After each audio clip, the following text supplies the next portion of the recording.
முடிவு பண்ணிருக்கேன் ரோகிணி. அந்த அடிப்பட்ட பையனோட அப்பாவை போய் பாக்குறதா ஒரே வழி. ஏன்னா அவர் மனசு வச்சாதான் கிரிஷ் விஷயத்துல ஒரு நல்ல முடிவு வரும். நான் எப்படி போக முடியும்? நீ தான் போகணும். நான் வந்தா நான் யாரு, எதுக்கு வந்திருக்கேன்னு தேவையில்லாத கேள்வி எல்லாம் வரும். நான் துபாயில இருக்கேன். ப்ளீஸ் இந்த வீடியோவை சப்ஸ்கிரைப் பண்ணிட்டு லைக் பண்ணிட்டு பாருங்க. ஈஸ்வரி எதுக்கு போனோம்? உனக்கு இவ்வளவு தூரம் இவ ஹெல்ப் பண்ணிருக்கா. இதுல இவ தலையிட போய் இவளுக்கு ஏதாவது ப்ராப்ளம் வந்துருச்சுன்னா இவ ஹஸ்பண்ட் இவள தானே கேள்வி கேட்பாங்க. கிரிஷ் பிரச்சனையை பொறுத்த வரைக்கும் முத்து மீனா கிட்டயே விட்டுரு. தேவையில்லாம நீ ஏதாவது பண்ணி பிரச்சனை பெருசாயிட போகுது. இந்த மாதிரி விஷயத்தை எப்படி டீல் பண்ணணும்னு முத்துக்கு நல்லாவே தெரியும். மீனாவும் இன்டெலிஜென்ட் தான். ரெண்டு பேரும் சேர்ந்து எப்படியாவது கிரிஷ் காப்பாத்திடுவாங்க. நான் சொல்றத கேளு. ப்ளீஸ் இந்த வீடியோவை சப்ஸ்கிரைப் பண்ணிட்டு லைக் பண்ணிட்டு பாருங்க. எனக்கு என்னமோ அவங்க மேல நம்பிக்கையே கிடையாது. உனக்கு அவங்கள பிடிக்கும், அதனால அப்படி சொல்லிக்கிட்டு இருக்க. அவங்க ஒரு பாயிண்ட் வரைக்கும் ட்ரை பண்ணிட்டு எதுவுமே முடியலன்னா அப்படியே விட்டுட்டு போயிட போறாங்க. கிரிஷ் ஒன்னும் அவங்க பையன் இல்லையே. ஏன் பையன்? அது உனக்கு ஞாபகம் இருக்கா? உன் பையனை உன் கூட வச்சு பாத்துக்க கூட உன்னால முடியல. ஆனா முத்துவும் மீனாவும் யாருன்னே தெரியாமலே கிரிஷ்க்கு இவ்ளோ பண்றாங்க. அவங்க அப்படி கிரிஷ இந்த பிரச்சனையில பாதியிலே விட்டுட்டு போக மாட்டாங்க. அதனால எனக்கு அவங்கள பிடிச்சிருக்கு. ப்ளீஸ் இந்த வீடியோவை சப்ஸ்கிரைப் பண்ணிட்டு லைக் பண்ணிட்டு பாருங்க. ஒன்னும் தேவையில்லை. ஓஹோ, இனிமே என்னால உனக்கு யூஸ் இல்லன்னு தானே இப்படி பேசுற நீ? என்னடி பேசிக்கிட்டு இருக்க நீ?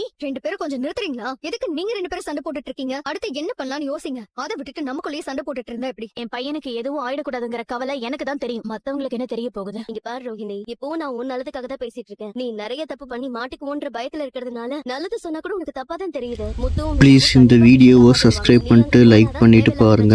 நான் சொல்றத சொல்லிட்டேன். நான் வரேன். ஆவோண்டி, வித்யா சொல்றது கரெக்ட்னு எனக்கும் படுது. அவங்க இந்த பிரச்சனையை தீர்த்துருவாங்கன்னு நானும் நினைக்கிறேன். ஃபர்ஸ்ட் அவங்க ட்ரை பண்ணட்டும். என்ன நடக்குதுன்னு பாக்கலாம்.